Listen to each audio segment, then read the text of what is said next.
السلام عليكم. نبدأ الفيديو بالصلاة على النبي عليه أفضل الصلاة والسلام. لكل واحد مخنوق من عيشته ومتضايق من حياته، استنى شوف معايا الفيديو ده للنهاية.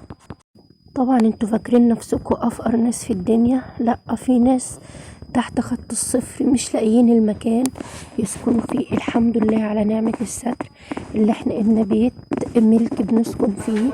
بناكل برضو، ما بنباتش من غير عشاء، بنلاقي كهرباء، بنلاقي نور، بنلاقي تعليم، بنلاقي مستشفيات نكشف فيها. في ناس كتير قوي مش عارفة تسكن، في ناس ساكنة في الشوارع ومش لاقية المكان تسكن فيه، في ناس ما بتلاقيش اللقمة تاكلها، بتاكل من الزبالة.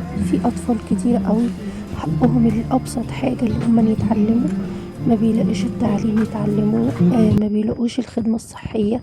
في شباب زي الفل بينام في الشوارع، هتقولوا الشباب ده ما يشتغل؟ في فرص كتير قوي تخلي الشباب دي ما تشتغلش لو الشاب ده مريض. طبعا مفيش حاجة تغني عن الشغل، بس في شباب ما بيكونش في مكان اصلا يسكنوا فيه تويهم. الشارع بتبقى الملجأ الوحيد ليهم، بيقعدوا في الشوارع يبيعوا مناديل، يشحتوا. وناس بتحن عليهم كتير. الحمد لله انت او انت في نعمة كبيرة جدا، نعمة الستر اللي انت بتلاقي تاكلي الحاجات دي كلها عند ناس تانية يتمنوا ربعها.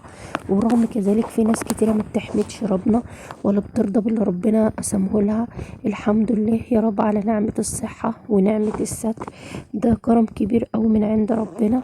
ربنا بيمن على الواحد. كل ما تشوفوا حالات زي دي قول الحمد لله الذي عافاني ما ابتلى به غيري وفضلني على كثير من العالمين.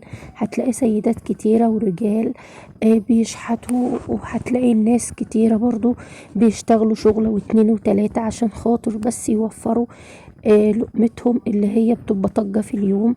ما بياكلوش زيادة عن كده، ساعات بيربطوا على بطنهم من الجوع وربنا بيصبرهم. ودول اكتر ناس حمدين ربنا وبيحمدوه وبيشكروه على النعمة، اللي نعمة اللي هم النفس اللي بيتنفسوه. ومعظم الناس اللي هي الأغنياء اللي شبع من بعد جوعة بتلاقيها ما بتحمدش ربنا خالص ولا بتذكر ربنا. وأول ما تلاقي مثلا رصيده في البنك نزل شوية هيقول ليه ايه اللي حصل لي كده، ويفضل استغفر الله العظيم يا رب يكفر بربنا، مع ان ربنا هو صاحب المال وصاحب كل حاجة. يعني لو حن على واحد فقير، لو كل واحد غني حن على واحد فقير واداله من الرزق اللي ربنا عطاهوله، ربنا هيزيده من نعم وهيبارك له في عيشته وفي ماله وفي صحته وفي اولاده.